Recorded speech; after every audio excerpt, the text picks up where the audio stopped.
So before we get stuck into the review, let me tell you that this review is brought to you by our very own Blade Runners. Blades, right? You get it? Blades. That's right, this review is brought to you by Electric Hair. With salons in Brighton, London, Liverpool. Have a look at their website and see if there's one near you. Now back to the review.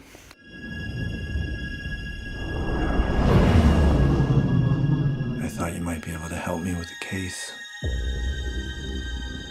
Any idea where I could find him? You police plan on taking me in?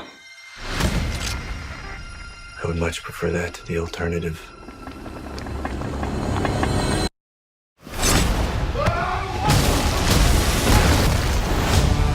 Alright, so 35 years ago, the very first Blade Runner came out in 1982. I remember seeing it a long time ago, I was very young, but I actually watched it again a few days back because I wanted a little recap before I went to see this one. And it does help a little bit if you go and see the first one before you go and see this one. Personally, from the trailer, I was really excited about seeing this one, mainly because it looked like it hadn't really like steered off the path of the first one. You get so many sequels, they try and be like so much bigger and so much better, but you could tell from the trailer that this wasn't the case with this one. So let's start with the story. A young Blade Runner's discovery of a long-buried secret leads him to track down former Blade Runner Rick Deckard, who's been missing for 30 years.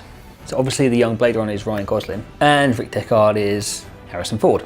So you can see, like, from the start, it's got that same theme from the first one. It all feels the same, it all looks the same. It does feel like it's just been done on a little bit of a bigger scale, that's all. Obviously because CGI has come along since the first one. But I think a lot of directors and a lot of producers probably would look at it and go, yeah, we've got CGI, let's make it really big, let's make it really big. But this one doesn't do that. It really does keep in with the first one. It keeps all the shots and like everything within the shot quite minimal, because at the end of the day, this is a detective story. And this second one has managed to keep the pace of the first one. Even like all the equipment in the film, it's not like majorly advanced. It's almost like all the equipment's just had a bit of an upgrade.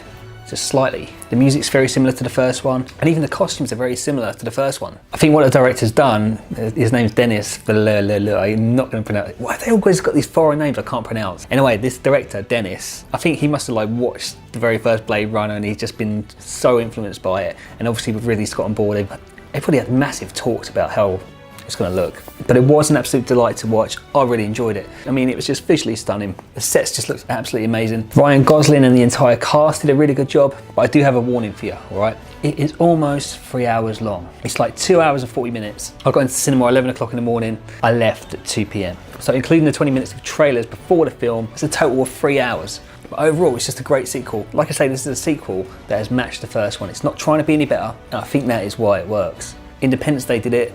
They tried too hard and didn't come out so great. I actually read somewhere that director Dennis, that they knew when they were making it that they knew it wouldn't be as big as the first one. I think they've gone in with that mentality, and I think it saved them completely because they made a brilliant film. They haven't CGI'd the shit out of it to make it bigger. It just feels like it's followed on from the first one, and it works so well. So yeah, if you get a chance to see it, definitely go see it, but do remember, it's very long, so go to the bathroom first. This breaks the world.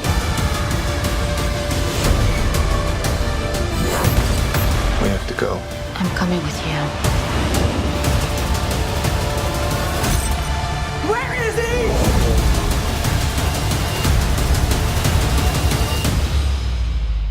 The future of the species is finally unearthed.